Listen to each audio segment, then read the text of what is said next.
Hey there. Today, we're diving into some big news from Microsoft. They're cutting jobs again. But before you panic, let's break it down. This isn't as dramatic as it might sound. So here's the deal. Microsoft is letting go of less than 1% of its workforce, which works out to about 2,000 employees out of their massive 228,000 team. They're calling this a performance-based decision, saying they focus on high-performance talent. In simple terms, they're saying if you're not meeting the bar, it's time to move on. Now, this might feel harsh, but this isn't new for Microsoft.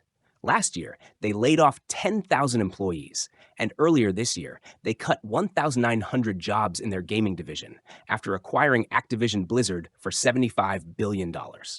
It's all part of their strategy to streamline operations and save costs. Here's where it gets interesting. Microsoft's financials are still rock solid. Their net income margin is nearly 38%, which is the best it's been since the early 2000s. That means they're keeping a lot of the money they make. But their stock performance hasn't been as shiny. While their stock rose 12% last year, the Nasdaq gained 29%. So even though they're doing great financially, investors aren't as impressed. And then there's their big play in AI.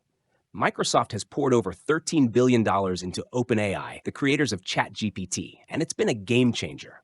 Their market value even crossed $3 trillion last year. But there's some drama here too. Over the summer, Microsoft added OpenAI to their list of competitors. Yep, the company they've invested billions in is now also seen as a rival. CEO Satya Nadella called it a cooperation tension. Sounds complicated, right? One of the key products tied to their AI ambitions is Microsoft 365 Copilot, which uses OpenAI technology. But so far, its rollout has been a bit underwhelming, according to analysts. It hasn't made the splash they were hoping for, at least not yet. Despite these bumps, Microsoft is optimistic about their future. They're expecting faster growth in their Azure cloud business this year, thanks to more AI infrastructure. They're doubling down on AI as their next big growth driver. So what does this all mean? Microsoft is tightening things up, cutting jobs, streamlining operations, and focusing on the future. It's not a sign that they're struggling, but more about staying sharp and competitive in a fast-changing tech world. What do you think? Is Microsoft making smart moves for the long haul?